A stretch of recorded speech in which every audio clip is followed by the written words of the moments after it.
I'm Nicole Gaines. I'm the director of the NIMAC, and I'm also joined by Liz Schaller, who's the NIMAC manager. She's going to be helping keep track of the chat.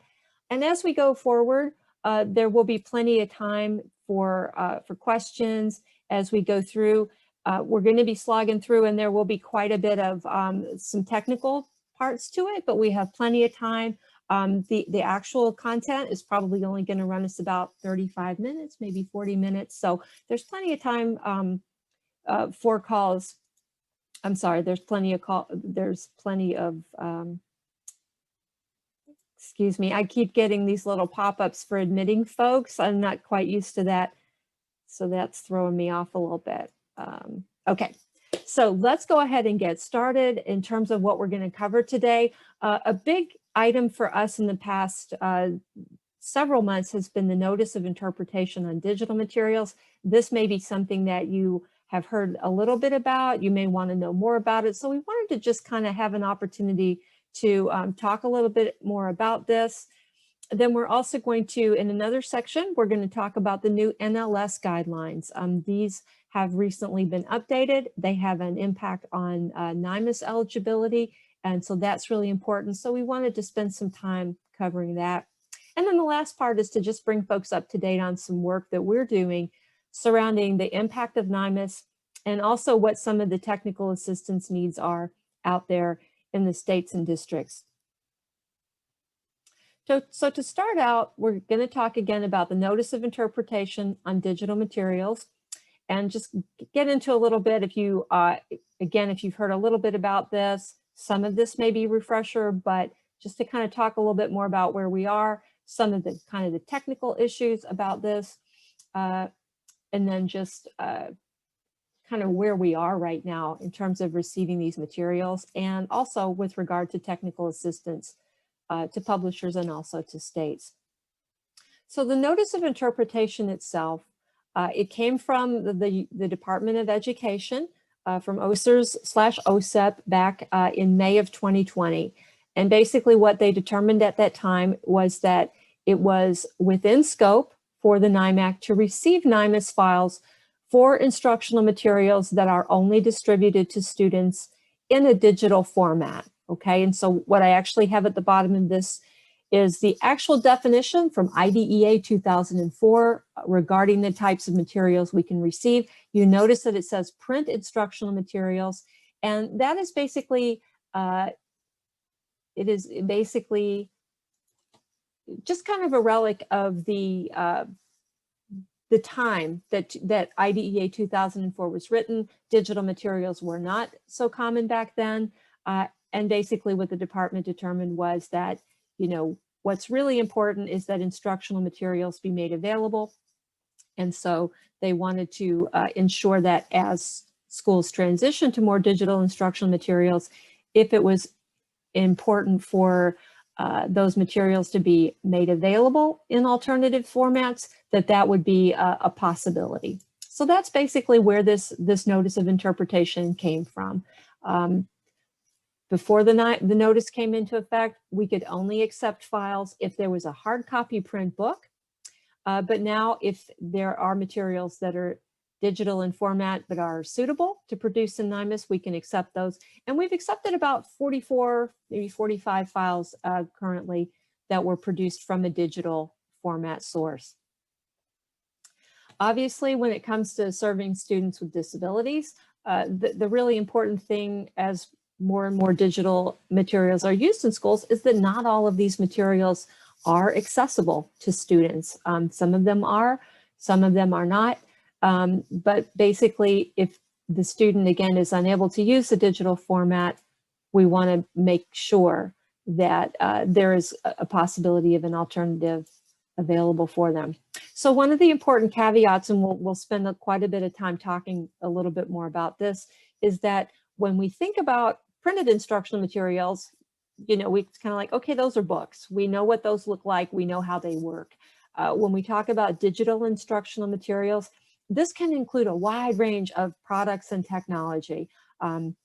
It can range anywhere from, you know, this is a workbook that's distributed in a PDF format, all the way up to this is an interactive game that teaches kids math, and it's basically software. So one of the things that is really important as we look at NIMAS for digital materials is that the NIMAS specification itself, the file format that goes into the NIMAC, it has not changed. And if you're not a super techie person, that's okay. You don't need to worry about it. The main takeaway here is just to have an understanding that the NIMAS format is designed to capture the content and structure and the linear reading order of printed books. So that's all you really need to be able to understand about that. So if you kind of have that in mind, you can kind of get a sense that not every digital product out there is going to be composed of, static content, text, images, and a linear reading order.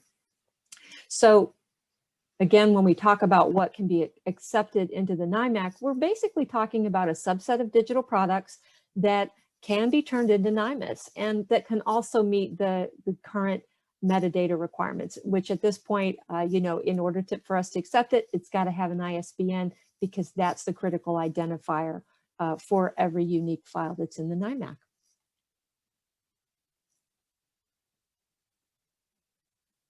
So kind of circling back around, the digital materials that are primarily composed of static images and text with minimal or even no interactivity, those are the kinds of materials that can generally be provided in NIMAS. Again, I used the example of a PDF. That's kind of a format that's pretty easy to turn into NIMAS. But at the other end of the spectrum, if we're talking about software, apps, educational games that are online, those kinds of things, those are kinds of materials that you can't really turn that into a NIMAS file. Same thing goes for if you have a product that is primarily audio files or video files.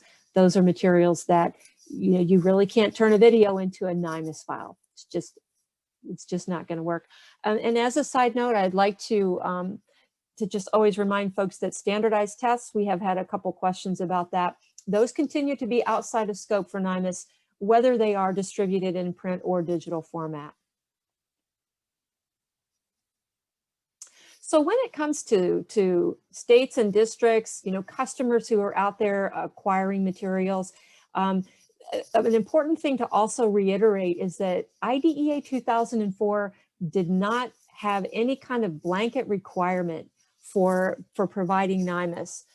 It's really up to the customers to require NIMAS when they're obtaining the materials, and the notice of interpretation didn't change that. That is entirely the same.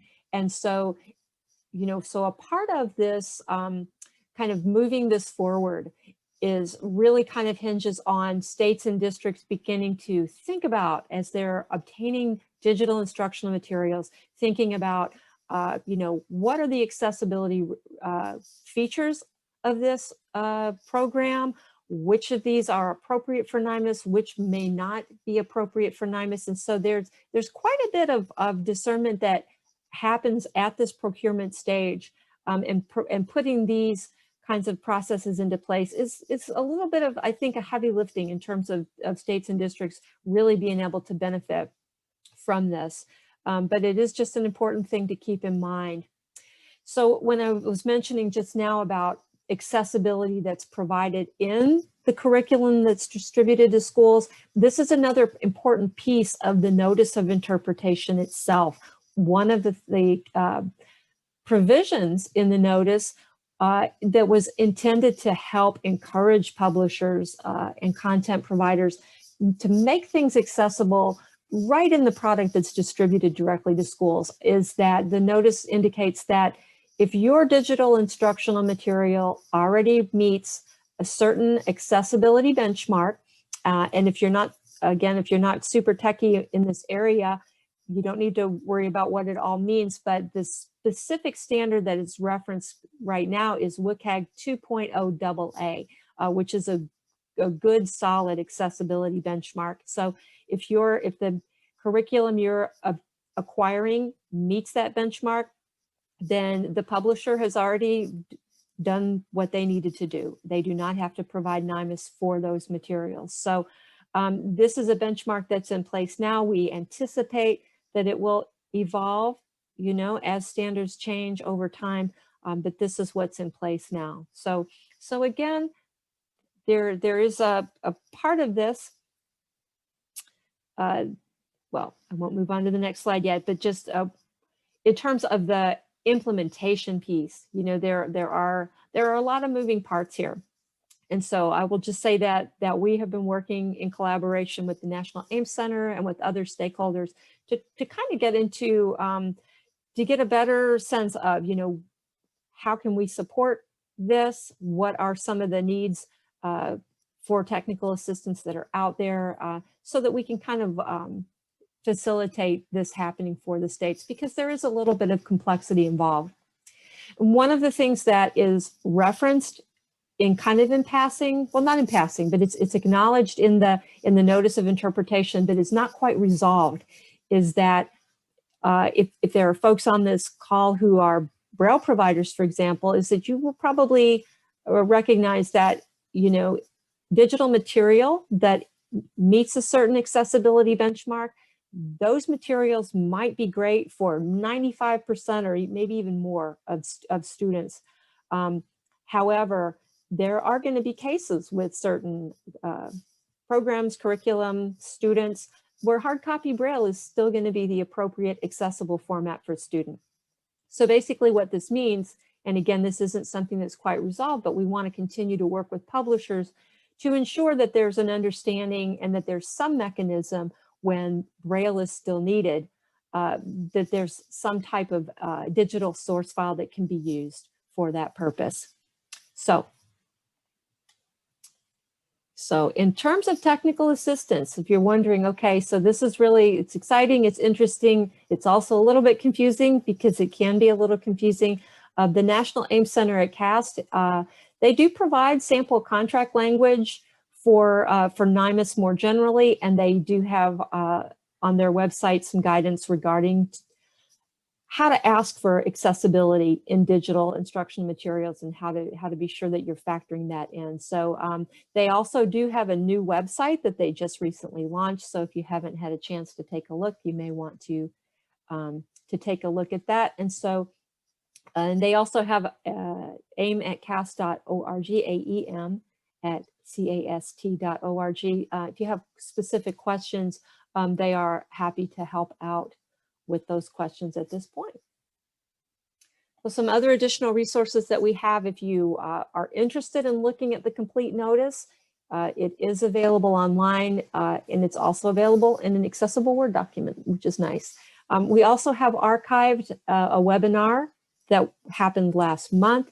That webinar was primarily focused for publishers and conversion vendors, and it was talking about it basically, the crux of that webinar is demoing the new digital materials exemplar. And basically what the folks at CAST did was they took a minimally interactive EPUB, just had a little bit of interactivity in it and a little bit of audio materials that were not essential to the content. And so they kind of talk a little bit about how they worked with the source material, that source EPUB, created a NIMAS file. And so if you're interested in that more technical piece of it, you may be interested in checking out that webinar. And then there are also some resources available on the NIMAC website and also on the AIMS Center website. So that's what all of the links are on this page here for, again, for future reference if you're interested in more on that. So let me just stop for a moment. I always try not to be too quick as I go through things. Sometimes I get excited and I move kind of quickly. So I want to just take some time and make sure if there are any questions. We did have one question. It's a very good question from Robin King, who asks, how do states know if the product is WCAG compliant? Right. And you know, and a lot of times what people will do in a case like that is that they will ask for a VPAT, which is a voluntary product accessibility template from the producer that actually identifies what level of accessibility are included in the product. So that is kind of, I think, the main way that publishers provide information to their customers on the level of accessibility. But I think that one of the positive things is that as digital becomes more common, especially now that the notice provides that exemption for the compliant materials, I think that there's been a heightened awareness, or I'm hoping, I know that at least one major publisher, I won't mention them by name, but one of the major K-12 publishers has already committed to ensuring that all of their digital instructional materials are WCAG 2.0 AA compliant. So I think that there's a lot more energy in this area than there might have been a year or two ago. So, but I think that ultimately it really does, it comes down to just being sure that the question is asked. If you're looking at, you've seen a curriculum, it looks really great, you think it would be really fun, and it meets all of it checks all of the boxes for your requirements, but just, be sure to ask those questions. What are the accessibility features? What criteria does it meet? And in terms of the resources available online, you can go online and find WCAG checklists and information about what's included under that specification or under those guidelines. So yeah, so it should be fairly easy to find a lot of that information. And if you are not finding that, let me know, because that is a piece of, that is an area where the AIM Center, I know I was actually just on a call yesterday that we're still kind of trying to figure out what are some good resources in terms of, okay, you can reference the WCAG, but if people want to become more familiar, what are the specific questions they should ask? Is there a template? And I think that a lot of that is still, I don't know that there's like a really great resource that exists yet in terms of like, be sure that you ask these 20 questions. But it is something that is being worked on. So if you have specific questions, let me know, and we'll certainly let you know as more guidance is developed in this area. So any other questions before we move on? Okay.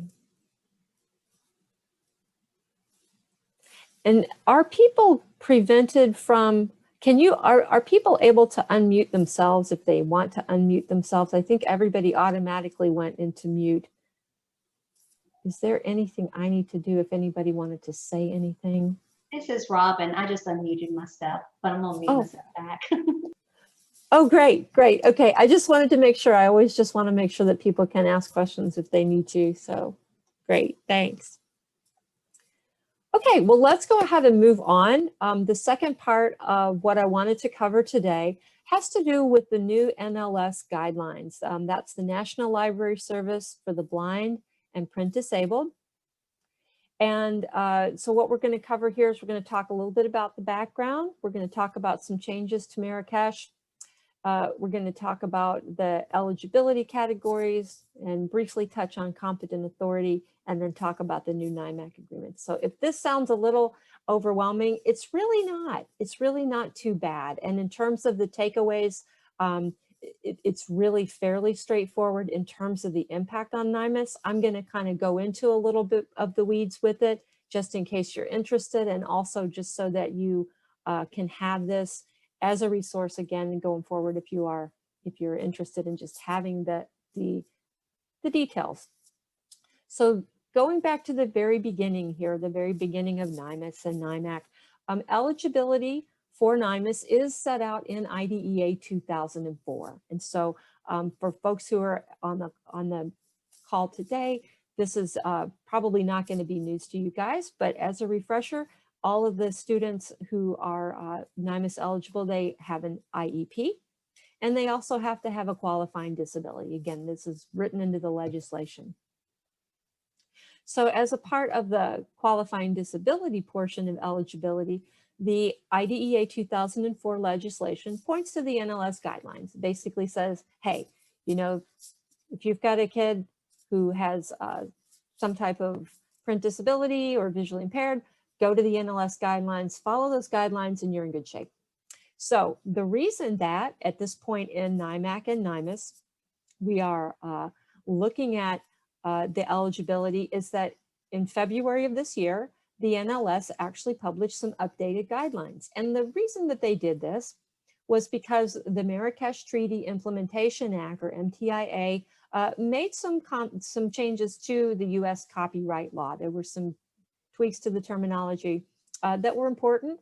The NLS wanted to align their guidelines with the new language to make everything copacetic. And so that's basically where this has all come from. So if you're not sure about what is Marrakesh, this is again something that you may have heard of, like, okay, Marrakesh, we know that it's a good thing, don't really know exactly what it is. But the whole impetus behind this, it comes down to the fact that globally, access to print materials is very low for folks who are blind or visually impaired. It's just kind of a startlingly low percentage. On the Marrakesh Treaty website, they say less than 10% of published materials are accessible. So the idea behind the Marrakesh Treaty was, you know, let's make it a little easier to share accessible materials across national borders for use by individuals with disabilities. So the United States came on board with Marrakesh via the Marrakesh Treaty Implementation Act in May of 2019. So what we basically see, I have kind of like a little ripple effect here where I'm just kind of laying it out. So Marrakesh, the Treaty Implementation Act, made some changes to the copyright law. Those changes to the copyright law led to updated NLS guidelines. And so the updated NLS guidelines mean updated NIMAS eligibility criteria and new NIMAC agreements, which I'll talk about in a few minutes. So basically, in terms of the changes that Marrakesh made, there were actually 3 changes that were made. One of them has to do with the types of materials that can be provided outside of the country, or outside of, let me back up. Basically, one of the main changes that was made was that there had been an exclusion in the previous Chafee Amendment that had to do with non-dramatic literary works and also music. And so basically that distinction no longer exists. There's no longer, dramatic works are no longer excluded. And there's also a possibility now to share, like, for example, Braille music across international borders. So that was kind of one of the things that happened. That is not a change, however, that really affects NIMAS too much. It's kind of like, that's an interesting side note, doesn't really affect us too much.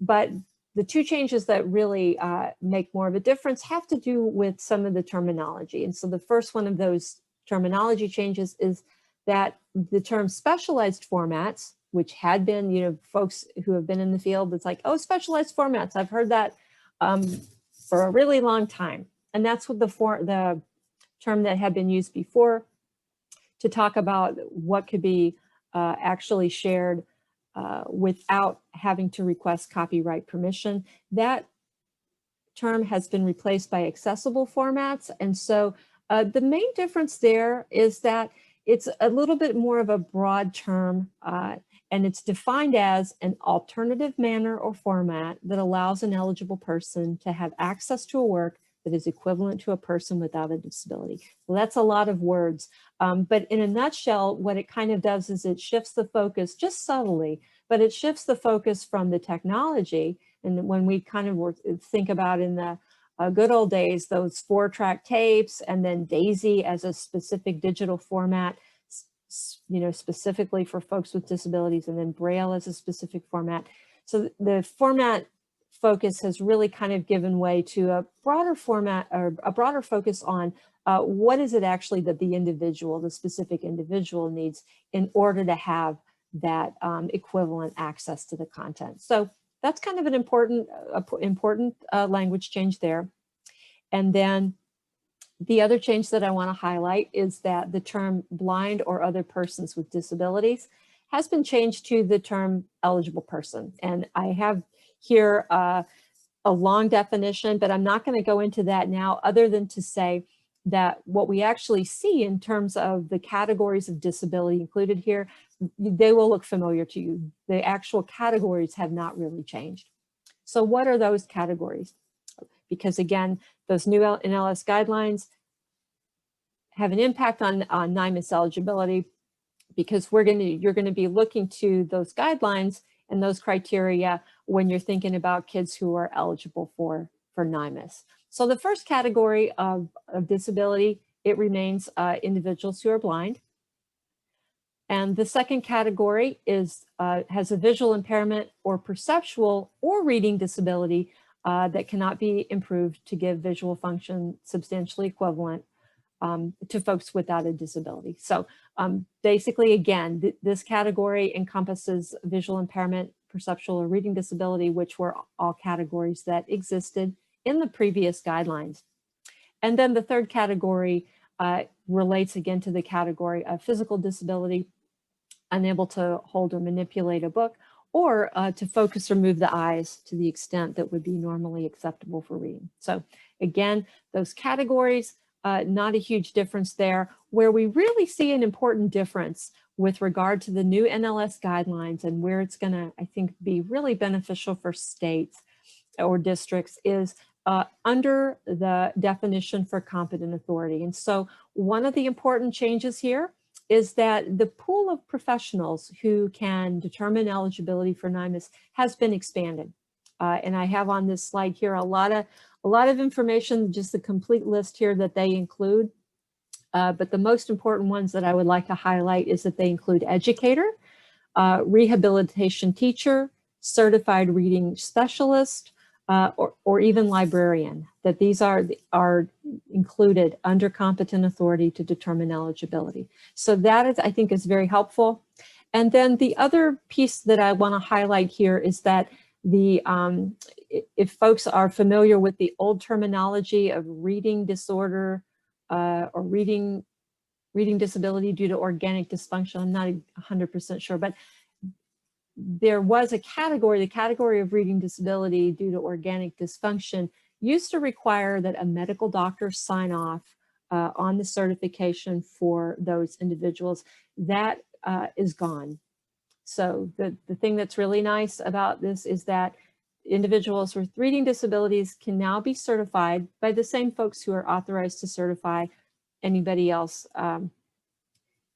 who has any other type of disability in a different disability category. So basically the pool is not split out in terms of if it's a visual impairment, it's this group. If it's a reading disability, it's this group. It's just the same pool of professionals for all of the categories. So that's kind of, those are really the two main things in terms of NIMAS and determining the eligibility for NIMAS.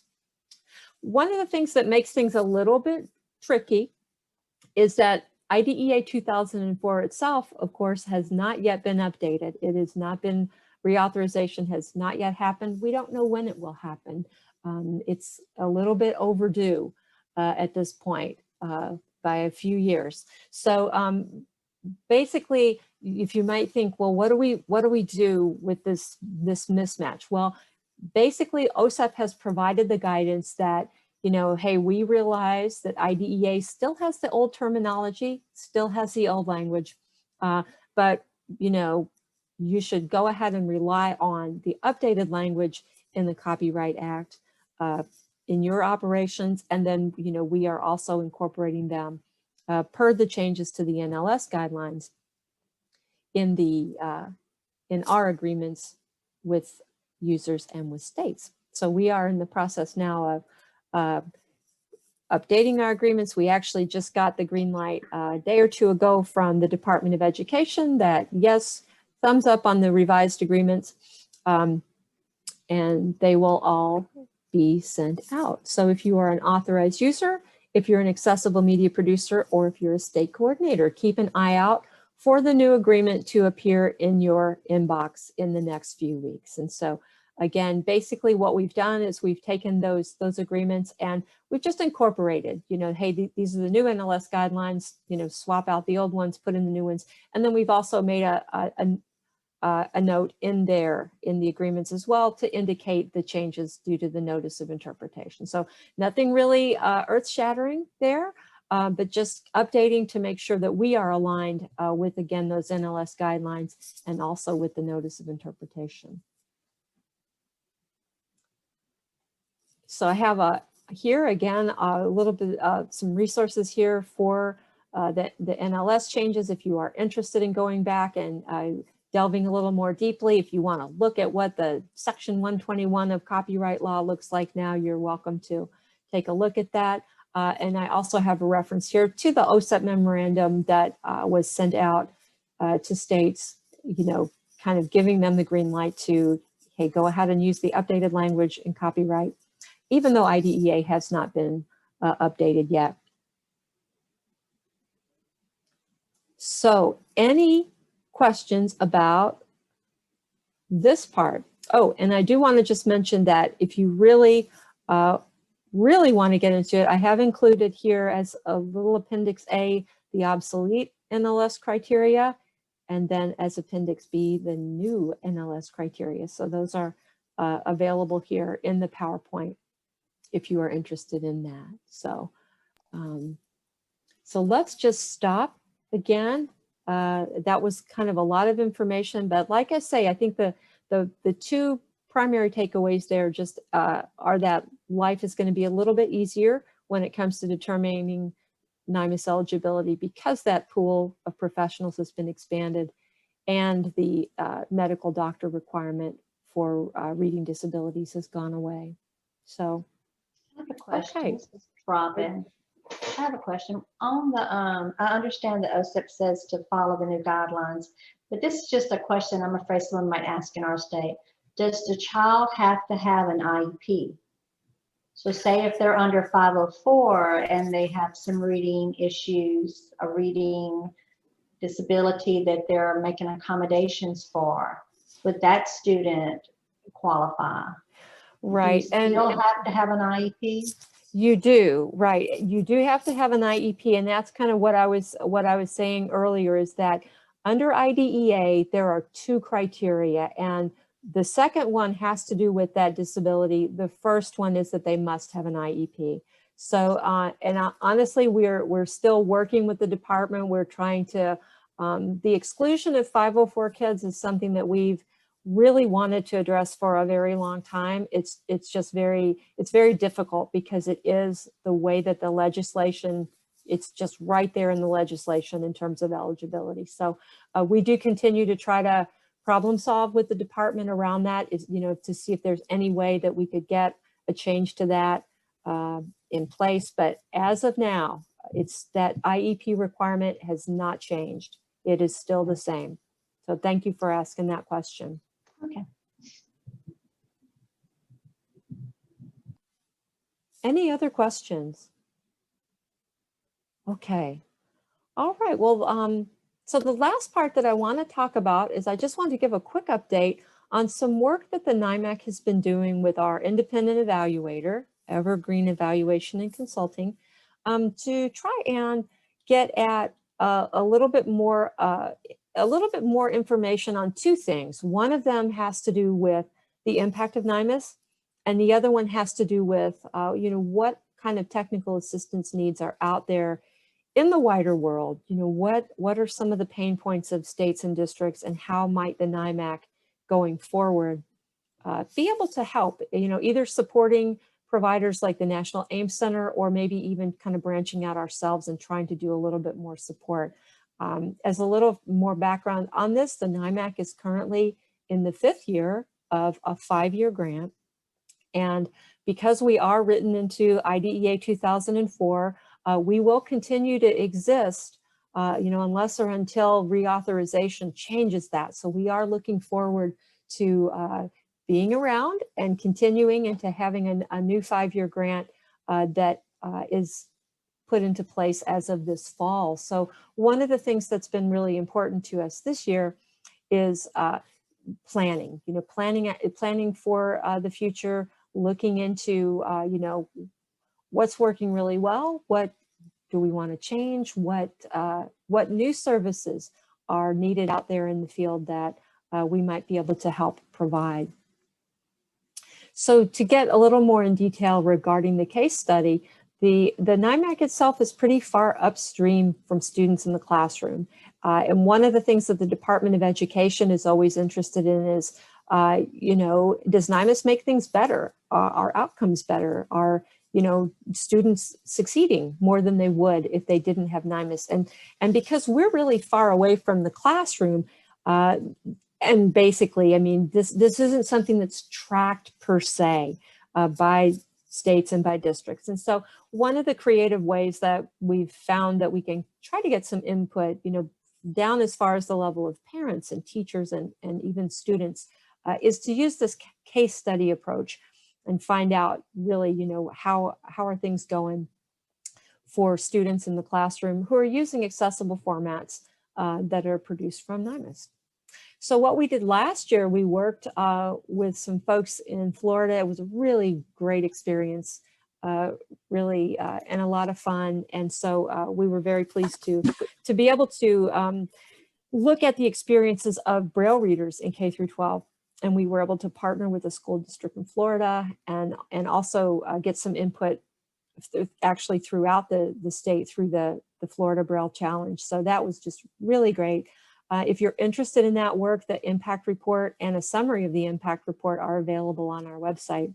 But this was something that was useful for us because it not only sort of affirmed that accessible materials, getting the accessible materials is so important to students, but it also helped to kind of identify, hey, here are some challenges that are still being confronted, and how might the NIMAC work with stakeholders, other stakeholders to help address these bigger problems in the field.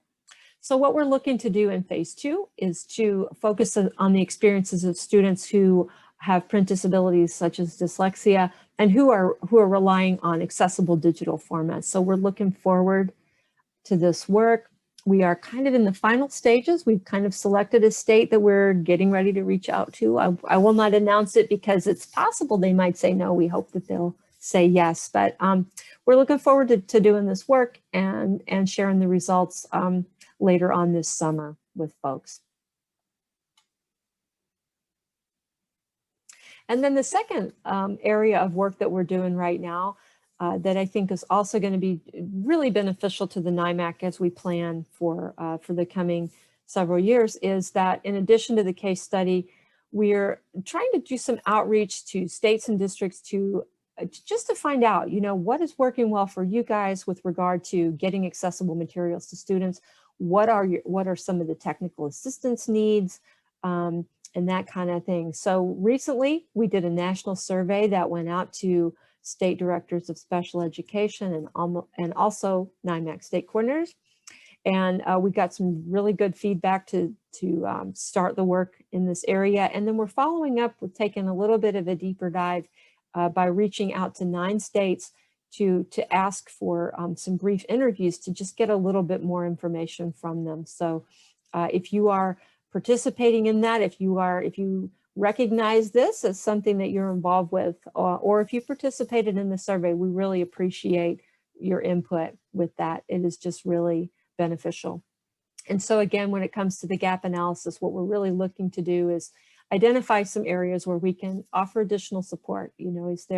Are there areas where needs are not being met, where there's more a need for information or training or documents, or what exactly are the needs out there? So we are continuing to work on that, and we will be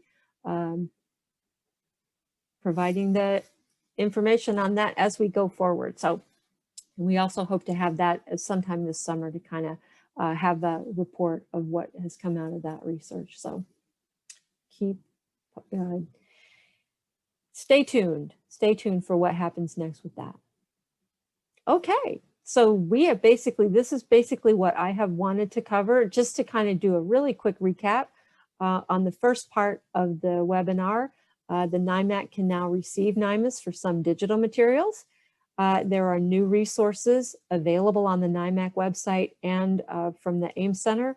And we're going to continue to work with the AIM Center to identify what the needs are, both for states and districts as they're moving forward to try to acquire accessible digital materials and asking for NIMAS, and also for publishers and conversion vendors as they're also figuring out, okay, how do I make a really high quality NIMAS file from this material? Or can I? Is it, is this something that really should be outside of scope? So we are definitely continuing to be really active in those areas. And if you have any questions, again, just feel free to reach out to us anytime with this. This is we're all kind of learning as we go along. I feel like we've accomplished quite a bit since the notice went out, but but there's still work to be done for sure. So recap and takeaways too. The NLS updated its eligibility guidelines, and these apply to NIMAS eligibility. And again, the two big takeaways are the pool of professionals who can certify eligibility has been expanded. A medical doctor does not need to certify reading disabilities. And we have revised our user agreements, and we will be sending these out soon. So when you receive yours in your inbox, because they will be going out through the email, if you could please just, as soon as you can, at your earliest convenience, just sign the new agreement, send it back to us. And then the very last one is just that we are continuing to work with Evergreen to gather information on the impact of NIMAS, and also on technical assistance needs to inform our planning and future services. So thanks very much for joining. Again, we always welcome folks to get in touch if you have questions about anything. We have our email address, nimac@aph.org. We also have an 800 number, which is 877-526-4622.